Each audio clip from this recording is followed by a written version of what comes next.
Hi, my name's Gavin O'Mara. I'm the CEO and founder of FE News, and welcome to Future of Assessment. This is episode 4. We're at the midway point of the season, and we've got a really cool show for you today. It's end-to-end learner journeys from initial to endpoint assessment, and I've been a bit sort of like maverick or wild and beyond. My co-host is Leo Webster, and this is totally co-produced between NCFE and FE News. Leo, I wonder if you could join me in the studio. How are you, Leo? You all right? Hi, yeah, doing great, thanks. How are you doing? Yeah, really good. We've got a really cool show today, and I think we've got two really cool guests. We've got Jack going to be joining us shortly, and Mike as well, and really two interesting perspectives of what we could do around the end-to-end learner journey. Just in case people don't know what we're talking about with the end-to-end learner journey, could you maybe explain a bit more, Leo, around what that means? Yeah, definitely. So I think I work in the apprenticeships team at NCFE, and I think across all of apprenticeships, each of those stages, so from pre-program to on-program to kind of prep for EPA and then endpoint assessment itself, all of those stages are equally important, really, especially as we've moved towards standards. And, some standards do have mandatory qualifications, but some of them just don't. So in the new world, you're delivering the knowledge, skills, and behaviors that are dictated by the standard, but you're delivering those without the structure of a qualification that we were previously used to across that whole period. So bearing that in mind, the initial assessment and gauging that apprentices' knowledge, skills, and behaviors really early on is really important to be able to tailor that learning throughout the on program, and then eventually, making sure that they're set up for success at endpoint assessment. Yeah, no, definitely. We talk about as well, I know we're going to talk about it quite a bit today, around connecting this all up. So why is it important to connect up the learner journey and also connect up those assessments for learners from the get-go, basically? Yeah, I think it's crucial because, like, as I was saying previously, if you don't have a qualification there to embed, then you're working towards the endpoint assessment right at the end. I think it's been a core principle for NCFE right the way through that everything that we do, we try to make sure that there's no surprises at endpoint assessment, because it's not so much the case these days as people are more and more comfortable with it. But in the early days, we were delivering endpoint assessments potentially to the first apprentices in the country, let alone the first providers in the country. So it was really crucial there that there weren't any surprises at all. So it's crucial to connect it all up in that way to kind of really make sure that there aren't any surprises. So throughout on program, providers can have an eye on what's needed at the endpoint assessment. So if that's a multiple choice questionnaire, if it's a professional discussion or a presentation, they can be weaving those kinds of assessments in right the way through the apprenticeship, and also using them as a bit of a benchmark with that knowledge, those knowledge, skills, and behaviors to make sure that people are on track in a way that isn't, this apprentice has achieved this many units, and that's how I can see their progression. And in terms of assessments as well, you can be kind of as detailed or as broad as you want to be with those. We know that a lot of these learners are going to be vocational learners that might not be used to really formal exam setting assessments, or even those professional discussion interviews and presentations. So even doing these as a chance for the apprentice to develop their softer skills of preparation for these specific assessments is really crucial. Yeah, no, that's really cool. I wonder if we could bring in our guests. So we've got Jack Edwards who's Academy Director at Swift, and we've got Mike Blakely from Exeter College, who's a Director of Apprenticeships at Exeter. Jack, I wonder if you could join us. Mike, I wonder if you could join us on. It's going to be the voice of Mike. I've met Mike many times, and you're missing a treat by not seeing Mike, but at least we can hear him. So that's good. Mike, can you hear us okay? And can you say hi and stuff? Hi, I'm regularly told I've got a face for radio, so you've probably pitched this one about right. One day I'll tell you the story when I was actually a model for radio. So that's another thing, which is I totally got a face for radio. I don't know what that was all about. Jack and Mike, can we talk about your experience of the learner journey from initial to endpoint assessment? Mike, I wonder if you could explain sort of your experience on that first. Yeah, the starting point for us at Exeter College in terms of making sure that learner journey is fit for purpose and suits each individual learner needs is always going to be around that initial assessment. And I was only at a seminar through the Devon and Cornwall Training Provider Network on Friday, and talking to some new entry providers who just assume the initial assessment is a maths and English test. Let's whack in a BKSB and off we go. And when you start unraveling that and go, look, you've got to take into account those learning styles. You've got to look at all the challenges that individual has. A real significant part around that accredited prior learning to make sure that actually we know what learners are about and where their strengths and weaknesses are going to lie. And simply, if you haven't got a roadmap from day one, how are you ever going to get to the end point? So it's really, really important that is mapped out and there's real clarity. We also know that there's so many moving parts now in the apprenticeship journey, isn't there? There's so many different people involved. So if you look at a college environment, you've got our lecturers, you've got our skills officers, you've got our apprenticeship support team, you've got our training and recruitment advisors. Most importantly, we've got our employers. And to coordinate all those moving parts is an absolutely massive challenge. So it's really, really important that actually you take time out at the beginning, you map that journey really, really clearly. And without doubt, those regular reviews and high quality reviews are really, really important. It's not a case of ticking a box contractually and going, I've met with a learner and I've reviewed them. It's really about digging into actually where those emergent themes are in terms of the brilliance that apprenticeships show and those little bit of extras that we've got to devise and define to make sure that actually we can get them to the endpoint assessment as they go. And from my perspective as a leader across that, visibility of data is really important too. I can pretty much track every single learner and see the learner journey where it's not quite working as we would want it by the key performance indicators that we run daily. Probably much to the woe of some of my team who are going, why are you scrutinizing line by line again, Mike, this month? And I'm going, we just want to make sure to maintain success rates. We're delighted with the success rates we're achieving at the minute, well above national average. The only way I can do that really is to have that control and oversight of the learner journey from start to finish. Yeah, no, that's really cool. Jack, I wonder if you can be so patient, Jack. Sorry. Can you sort of talk about your experience of the end-to-end learner journey from initial to endpoint assessment for you? Yeah, so for us, it starts right at the very beginning before training even begins. I know Leo and Mike have already mentioned it, but the initial assessments from a prior learning, looking at the knowledge, skills and behaviours and experience they've already had, talking to the employers is also a key part to identify what the employers need and want for their business. For the apprenticeship as well. So we've got a couple of nurseries that work with predominantly higher SEN volume of children. So what we do in turn is we then create a individualized bespoke, what we refer to as the assessment center. And we actually individualize that learning platform and plan very early on. And one thing that we do is take into account the initial assessments that for the maths and English, for the EPA, so the speaking and listening and the communication side, the initial assessments, we take that and we build upon it to create a kind of a learner action plan in preparation for their discussion at the end. And we identify all them different factors, so sector relating, your functional skills relating stuff, your employers, and we map that all together and we join it, we work collaboratively with everybody in the team. And one thing that I'm sure we're going to mention further on in this is, what we've identified is a lot of pastoral and mental health support that's needed at the minute. So identifying that at the beginning and putting the support plan internally and externally to Swift. But yeah, I'd say for us, it's just connecting all them dots and playing it out for the learner so they can see, and the employer, they can see what we're working towards and the plan for that. Yeah, that's really, really cool.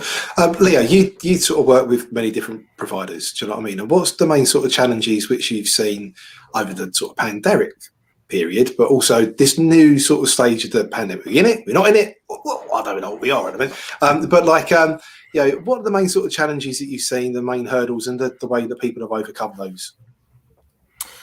So I think early on, the main challenges were mostly around both information and ability to kind of really rapidly change delivery style. I think when the first lockdown happened, it was such a sharp kind of handbrake turn on the way that we did absolutely everything. And I think in those early days, it was just reacting to change very, very quickly. As the regulations and as adaptations were being made to assessments almost on a daily or weekly basis. I think these days, a lot of providers have really learned from that time. They've really taken an understanding of what works really, really well from a remote point of view and what works really, really well from an in-person and what can be delivered. And in that way, you can achieve the efficiencies of using a digital approach to convey certain information. And then, good practice from some providers that I've spoken to is that they can then use their tutors to deploy almost interventions where they're needed, so that person-to-person contact is exactly where it needs to take place. I think it's funny with a lot of the tools that we use these days because they've been around for a long, long time, but maybe there just wasn't the will or the priority to actually use them. But the past 18 months has shown that they work really, really well. There's some contexts where they work great, and there's some where actually the human touch is much more important. So it's about flexing that and really having an understanding about the contextual nature of your own employer needs and your own provider needs and the needs of those apprentices. Yeah, no, that's cool. Mike, I wonder if I could bring you in and maybe talk about some of the stuff you guys were doing over the pandemic period to support learners, because, there's a lot of disruption to everyone, wasn't there? Maybe you could share a few things that you was doing, Mike, at Exeter College with supporting learners on their learner journey during the first stages of the pandemic. Yeah, thanks, Gavin. It was a real focused effort by an absolute brilliant team here. We probably, like the rest of the sector, had a little bit of a warm-up in terms of the switches that we needed to make around online learning. You can clearly see across staff in sort of variable proficiencies around that type of approach. But what we really recognised was that we were all going through that really turbulent period, weren't we? And the level of uncertainty and challenge for every single person out there was significant. So what could we do to stabilise and do our absolute best to support apprentices and businesses? So our absolute energies and efforts went straight into an action plan. I won't forget it. We sat around the table, we looked at all the parameters that we were working within and said, how can we best support these young people and our brilliant employer network?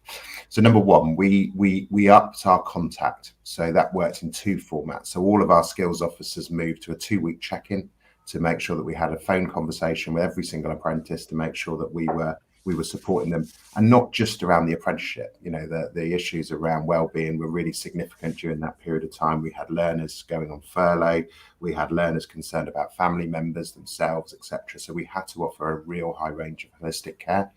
The second piece we did was we made direct contact with every single employer as well. And we just let them know that whilst times were going to be tough, we were here and we were going to support them.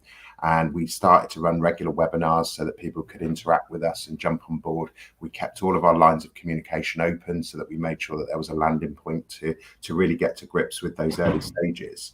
And then the focus shift in terms of going, how do we maintain progress and how do we deliver support, learning, development, and the real understanding that ultimately there was a significant difference between some of the practical elements of a program that we were really going to struggle to deliver, but could we compensate with some extra theoretical knowledge and start putting guides together to go, look, if you're not in a position to be able to come into college to learn and you're still in the workplace or you're at home, how can you do it? And fond memories of one of our bake-offs with our hospitality apprentices who produced these absolutely brilliant cakes, guided by one of our staff who was at home at the same point in time, and they really did a brilliant job of making do in what was really, really uncertain times.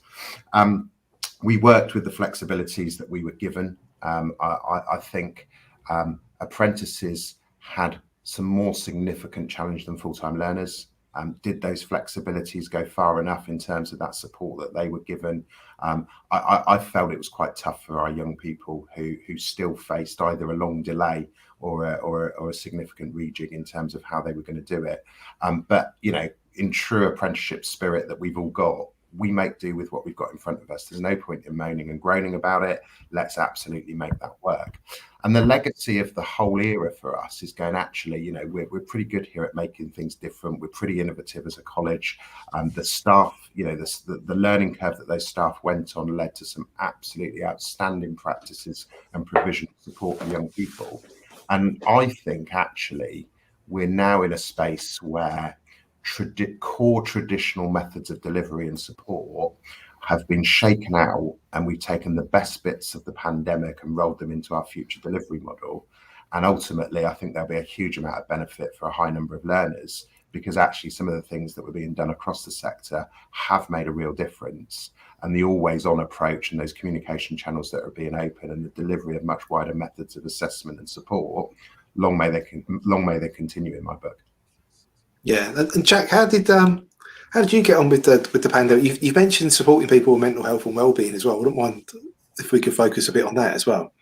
Yeah, so very early on, we saw a quote. We was in a business meeting, and we were planning kind of like the business and what we can and can't do, and the limitations, and how we can support the learners, the employers, and our own staff. There was a level of upskilling our staff for remote delivery. And we saw a quote that one day, and it was that we're all in the same storm, but we're in a different boat. And that was kind of our message to every single learner and employer, is what our intention is to do is to make a positive impact. And we're going to steer your boat to a successful, clear skies, get you towards that end goal. So there was a lot of, and there still is, we're still seeing the impact of lockdowns, and the uncertainty is still impacting our learners, our apprentices, with their mental health and anxiety. So we put everyone on an individualised learning plan from the get-go, and that was revisited. In some cases weekly, in other cases monthly, depending what the need was. And it covered all aspects. And there was a big section about personal skills. And mental health and mental fitness was really, really important to us. So we were sending out a lot of referral links and support resources, and just making sure then communication channels were open. We went to remote delivery, where we're speaking to people in their own houses about mental health safeguarding, and they may not be able to present that on a delivery on Zoom or Teams, or whatever it was using at that point. So what we did is we opened that communication channels post meeting to basically email them and text them to say, look, if there's something that you want to discuss that you can't quite discuss on an open forum, then this is a welfare email, or you can talk to us, or you can pick somebody in the business, and just making sure that they have someone that they know is there for them to listen. And we've seen, as I said, a massive increase, which you can look at that from both sides, that unfortunately people are struggling a lot more, but also people are feeling they can open up and talk a lot more too. Yeah. So being able to have them to come to our safeguarding leads and our learner experience managers and discuss that through and say, do you know what, I am struggling. And we, as I said, we had a lot of that during COVID. So for us, it was the planning and the communication, and just making sure that they're aware that that communication channel is open to them.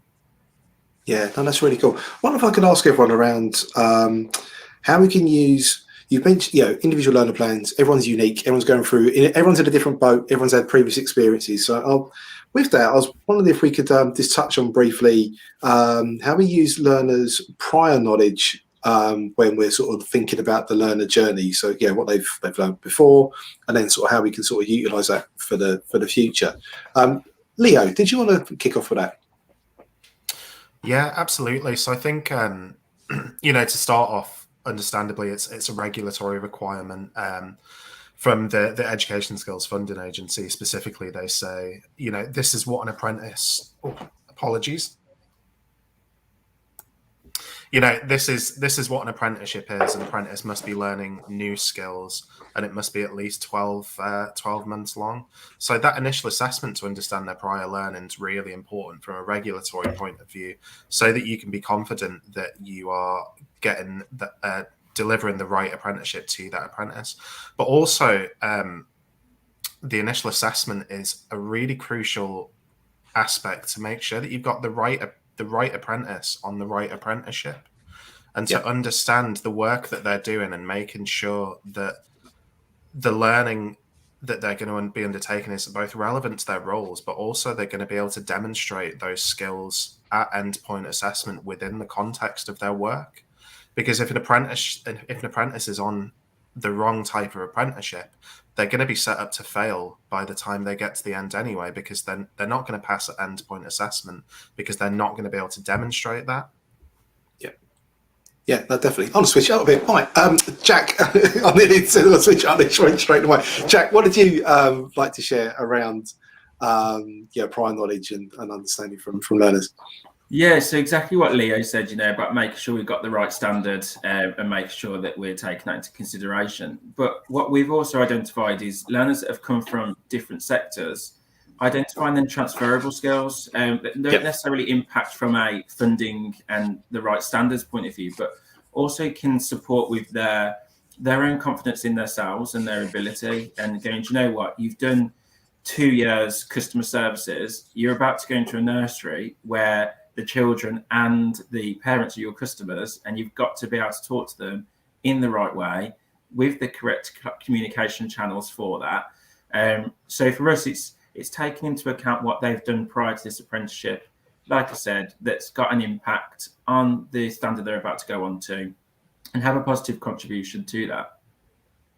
Yeah, no, particularly nursery sector. There's a lot of people that are career changes within that, aren't there? So it's that's why I asked you to begin with on that one, Mike. I wonder if you could sort of share some views, because you work across a lot of different sectors within the college on apprenticeships around prior knowledge of learners and how you can sort of utilise that in different ways, really. Yeah, as you say, there's 90 or so programs that we're currently delivering across the apprenticeship sphere, and we just touched on last year 1,000 starts, and we're looking at probably an increase again this year, which is a brilliant sign. And we're never not sort of buoyed and amazed at this level of skill that some of our young people arrive with. And isn't it brilliant that time and time again, the feedback from our employers is what hidden gems we're uncovering, and they've got this skill set and they've got that skill set. And at the heart of every brilliant employer-employee relationship is that evolution and that journey where they're seeing these sort of, people come to fruition and bud up and become these amazing, young people in their workplace. And I think our job is really to give young people the confidence, if they've got that skill, to be able to sort of exhibit it and showcase it. And, we come across learners time and time again who are really confident in being able to do that, but probably some that feel a little bit more shy in terms of shouting about it. What a brilliant job that review is when you sit down with them and go, we've taught them this. We know that they're naturally brilliant at it. Here's an opportunity for you then to launchpad and springboard into something else. And again, we're seeing, the average apprenticeship wage here in Exeter and beyond is growing at, a fast rate of knots, because the recruitment for young talent can't keep up with demand. So it's really, really important that we showcase those individuals. And then I also think there's something about peer-to-peer learning as well. What a brilliant, how young people learn when actually you put them next to somebody who's got that skill set. It's a brilliant, brilliant way of motivating and sort of enhancing the learner journey. And again, we look to some of our teaching staff to enhance that, where they can identify the absolute brilliance of these young people and make sure that actually we find a place to showcase that and use that as incentives to motivate young people to match it. And what is the EPA at the end of the day? It's, somebody phrased it the other week as, in the 1500s, when a stonemason produced their gargoyle, the only way that they could actually become in the Guild of Master Craftsmen was to present that gargoyle and to the other master craftsmen and go, here it is. I now want to be where you're at. And the EPA isn't really any different to that. So we've absolutely got to showcase that brilliance and give young people the confidence to shine, whether that be hospitality or level 6 data analytics. Crack on, get it out there, and let's shout about it and celebrate it. Yeah, no, definitely, 100%. But we're coming to the close. I said this was going to disappear, and the time has already. We're talking about learner journeys. How can we deliver such an outstanding service where that learner wants to be on a career journey with an awarding organisation or a provider, how do we go about sort of thinking holistically around sort of developing an amazing learner journey beyond just their apprenticeship, beyond just a course? I don't know if anyone wants to sort of jump in. I won't put people on the spot on this one. I just think it's really interesting that we think that longer term, that offering an outstanding service from the get-go, really. Gavin, it's really coincidental. I spoke in Bristol at the Southwest Apprenticeship Ambassador Network a couple of weeks ago on exactly this topic. And for us, it's about the start of the journey is evidently the apprenticeship they engage on. The end of the journey, our job is to put that as far into the distance as we can possibly take them. So a lot of the conversations we have, and we've got literature around it, and a lot of the induction programs clearly go, look, this is a pathway you can take, and it's never linear. It's quite complicated because we know there are a high number of apprentices that start, good old business administration. They're my managers at 5 years' time, and I've got several of them sat out there in the office today. And you could show them that pathway utilising apprenticeships as they go and meander their way through and up through an organisation. And it's also recognising that it's not going to happen sequentially as well, building in plateaus which say, this is where we're at today, this is where you could head tomorrow. But actually, if you want to have a break after 2,000 years consecutively in education, it's absolutely fine just to stop. And how many providers are out there and revisiting their customers in 6 months, 12 months and 24 months and going, are you ready to get back on that journey? And I think we all have a role to play in terms of promoting, that good old term lifelong learning. It's been around forever in my era of working in education. And sometimes we're probably too quick to celebrate the initial goal and forget what the next one looks like and the next one looks like. But I don't think apprenticeships have ever been better set to allow people to go right the way through the strata and become those absolutely brilliant people that employers need tomorrow. Yeah, no, definitely. Anyone else want to jump in? I think Mike covered that pretty cool, to be honest. Anyone else want to jump in on anything at all, any ideas or what you've experienced? I think for us, it's obviously making that high impact very early on. A lot of the apprentices are new to the sector. So if we can make that positive contribution, that high impact from the very beginning, and give them the stepping stones and pathways of where they need to go, and the IAG we provide throughout the journey at different points, identifying what they can progress to. We have a lot of 16-year-olds that know they want to work in the sector, but they don't know what they can work towards and where that can lead to. And as Mike said, it's not very linear. It's you can go down various different routes. So identifying that and individualizing the training and the support that we're giving to suit that, I think is the secret to having this lifelong journey and being able to identify, well, what comes next and where can we help you? Yeah, no, definitely learning all lifelong, baby. I think it's got to be done. We're really nearly at the close. I want to ask everyone a one-liner question at the end. If you could dream and dream big, what would you want to see for the future of assessment, but particularly for the learner journey? Leo, what would you want to see?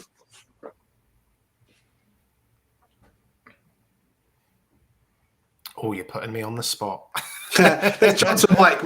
Mike, what would you want to see? I'll fill the gap, Leo. Don't you worry, mate. Let's talk about increased focus on individualisation. We know that when you're looking at a group of apprentices that are in front of you, they're jockeying for position in terms of new era, new life. But every single one of those young people is different, and we've really got to make sure we do the best by every single one of them by not applying broad brushstrokes. Yeah, no, definitely. Jack, what would you want to see? I mean, absolutely that. And we've already started it, and NCFE have already started, but the flexibilities with EPA to consider, to keep considering that and keep, refreshing and kind of looking back at what flexibilities we need to do. And, I'd like to see the EPA grading be a little bit more individualized and take into account what they have actually done on their core round, the embedded qualification, and whether that could take effect. I'd love to see that in the future. Yeah, no, cool. Leo, Ed, I'll put you on a spot big time that time. I think probably more engagement from employers. I think we're on that journey at the moment, but more engagement in the assessment process for employers and just raising the brand of apprenticeships and showing everyone in the country that they're a really amazing way to both learn, to work, to get paid while you do that. And there's so much opportunity for progression. Yeah, no, definitely. That time is gone. Everyone, thank you so much for joining us today. A really, really, really interesting session. I think we could have been on there for 3 hours, let alone 30 minutes. This is totally co-produced. I just want to say thank you to all the team at NCFE. Leo, really cool setup you had today. Also, Lindsay and Kim, thank you so much for all the hard work you're doing in the background. FE News Squad, thank you, Leah, for making everything all working, all the magic happen for everyone. Finley, I can see you just off a camera as well. Thank you for putting all the graphics and everything all together, all the videos. And Kelly, thank you for making it all happen as well. Everyone, this is Midpoint. Next week, we've got a really cool show. I'm going to be chatting with David Gallagher, who's CEO of NCFE, around the future of assessment. We're going to be dancing around all a bunch of different stuff. If you don't know David, where have you been? If you do know David, join us, because it's going to be a really, really cool session next week. Everyone, thank you for joining us. Thank you, Jack. Thank you, Mike. Everyone, you missed out on being able to see Mike. Maybe we could bring you on a future show in the future. And Leo, thank you. And we'll see you all really, really soon. Don't forget, 9:30 next Tuesday. It'll be me and David having a chat around the future of assessment. See you really soon.